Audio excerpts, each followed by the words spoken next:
मरने से पहले कुछ अजीब होता है।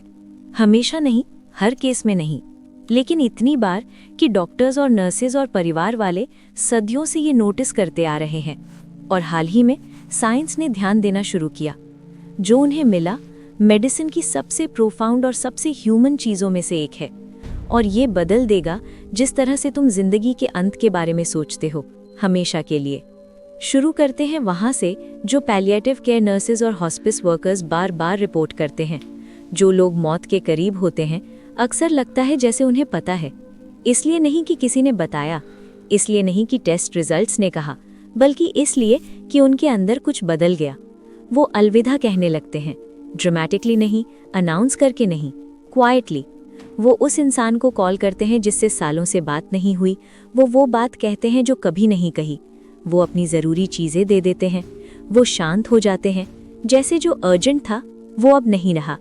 और परिवार वाले डिस्क्राइब करते हैं कि आखिरी दिनों में एक स्पेसिफिक क्वालिटी होती है, एक प्रेजेंस, एक क्लैरिटी, एक काइंडनेस, जैसे वो इंसान कहीं पहुंच गया फिजिकली जाने से पहले।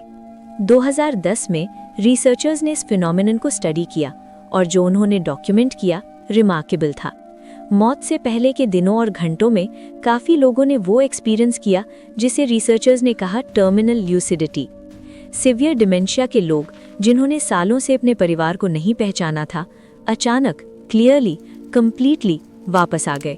नॉर्मली बोले, जिन लोगों से प्यार करते थे उन्हें पहचाना, अलविदा कहा और फिर घंटों या दिनों में चले गए। परिवार वालों ने इसे एक गिफ्ट बताया, एक विंडो जो खुली बस इतनी देर के लिए। और जब तक साइंटिस्ट्स पूरी तरह नहीं समझते ये क्यों होता है, ये फिनोमेनन इतनी कंसिस्टेंटली डॉक्यूमेंट हुई है कि इसे नकारा नहीं जा सकता। ब्रेन में कुछ होता है जैसे ये अंत के करीब आता है, कुछ जो दिखता है रिमार्केबली जागने जैसा। और फिर है वो सपने, सभी कल्चर्स में डॉक्यूमेंटेड, सभी सदियों में, सभी बैकग्राउंड्स में। मौत से पहले के हफ्तों में लोग विविड सपनों का डिस्क्राइब करते हैं उन लोगों के जो पहले जा चुके हैं। माँ बाप, दोस्त, बच्चे मिलने आते हैं, उनके साथ बैठने आते हैं, वेट करने आते हैं।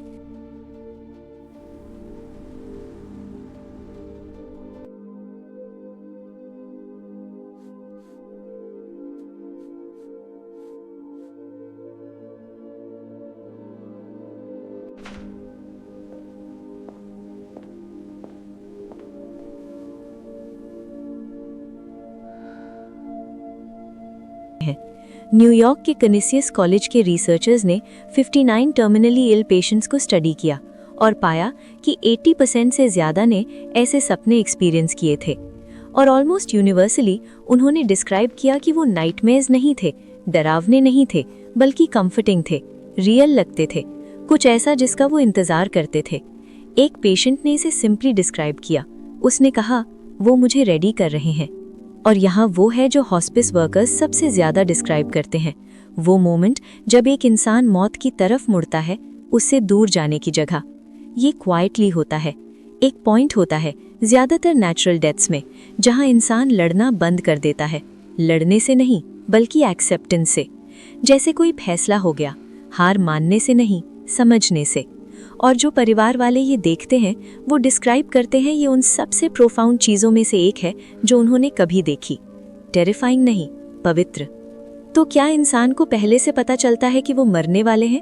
ऑनेस्ट जवाब है, कभी कभी, हमेशा नहीं, हर सर्कमस्टेंस में नहीं। सडन डेथ कोई वार्निंग नहीं देती, लेकिन नेचुरल डेथ में वो मौत जो स्लोली आती है, कुछ होता है। बॉडी अपनी तैयारी शुरू करती है, माइंड कुछ की तरफ पहुंचने लगता है, इंसान कहीं शांत पहुंच जाता है जाने से पहले। और वो कुछ क्या है, ब्रेन क्या कर रहा है, इंसान क्या एक्सपीरियंस कर रहा है, ये ह्यूमन एक्सपीरियंस के सबसे प्रोफाउंड ओपन क्वेश्चंस में से एक है।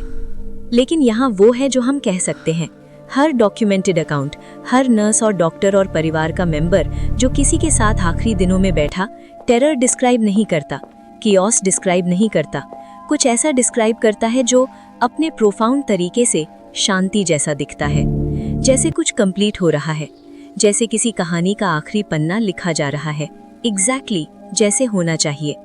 शायद सबसे ह्यूमन बात यही है कि हम अंत में उसी तरह पहुंचते हैं जैसे शुरुआत में पहुंचे थे, कंप्लीटली, ये नहीं जानते कि आगे क्या है, और समहाउ रास्ता ढूंढ लेते हैं। आज जिन्हें प्यार करते हो उन्हें थोड़ा और करीब रखो, इसे शेयर करो जिसे ये सुनने की जरूरत थी।